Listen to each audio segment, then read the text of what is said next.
task, okay? But even though it is a wonderful responsibility, it's also a dreadful responsibility. Okay, I mean that in the best sense of the word. It is a serious task to be a teacher. That's what James is driving at. Guys, this is not something we take lightly. That's what James is saying. You know that James is including himself here, right? We are going to be held accountable for what we say. As teachers in the church body, we are accountable to God for how we lead people to the truth.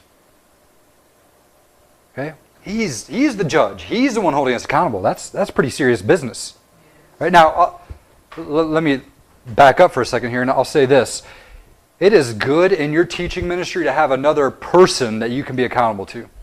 Okay? I know that if I say something stupid in here, I hope you guys would tell me that, but I know that after class, Ryan Flunker is going to pull me aside and say, Brad, you missed it, buddy. Right? You said this. That was wrong. Okay, let me explain to you what you should have said or where you were wrong. I know that guy is going to keep me accountable. Right? He's taking notes right now, actually. Yeah.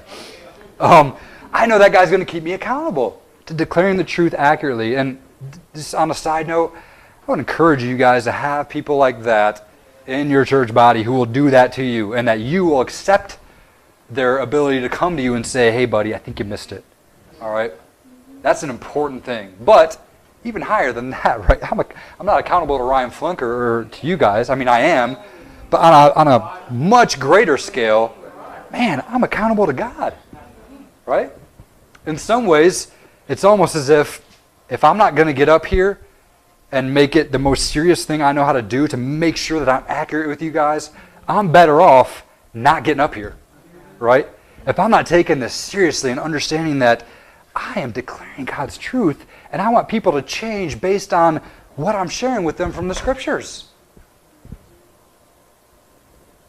Okay? If that is not a sobering, stay up at night, almost dreadful thought to us, then we better not stand up here and do this. Right? We better not go up in front of that congregation and do it unless we understand the seriousness of this task. Okay?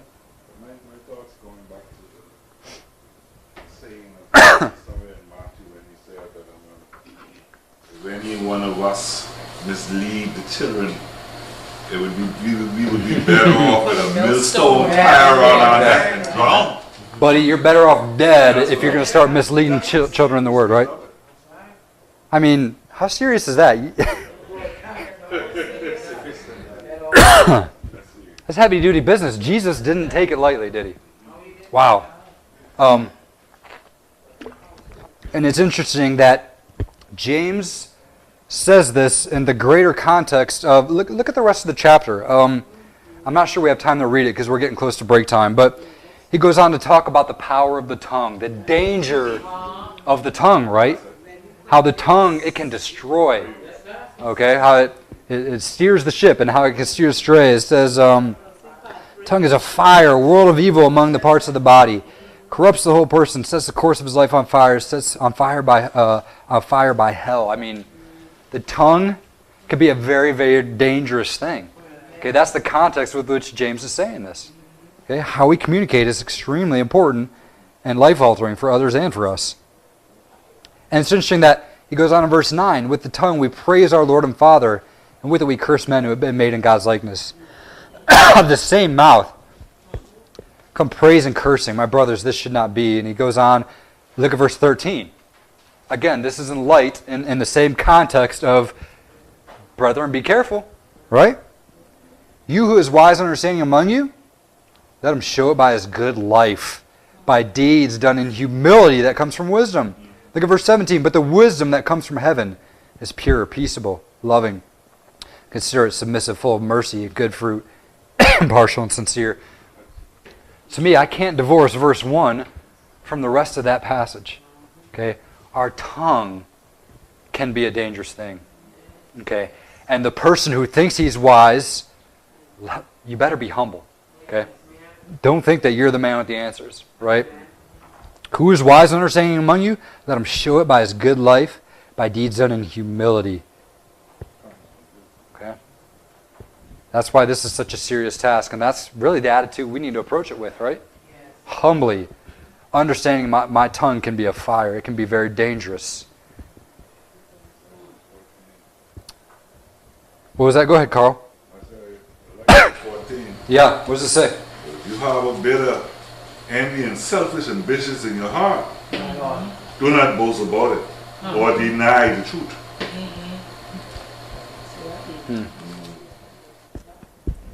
Well, I wish we could stay there the rest of the night, but that's a study for another time. So maybe that's something you want to look at on your own. But remember that admonition. Not many of you, brothers, should presume to be teachers. You know that we who teach, we will be judged more strictly. It's a serious but significant task. Okay, let's move on and finish one more thought before we take a pause here. Acts 2:42. Let's look at that last passage here before we take a break.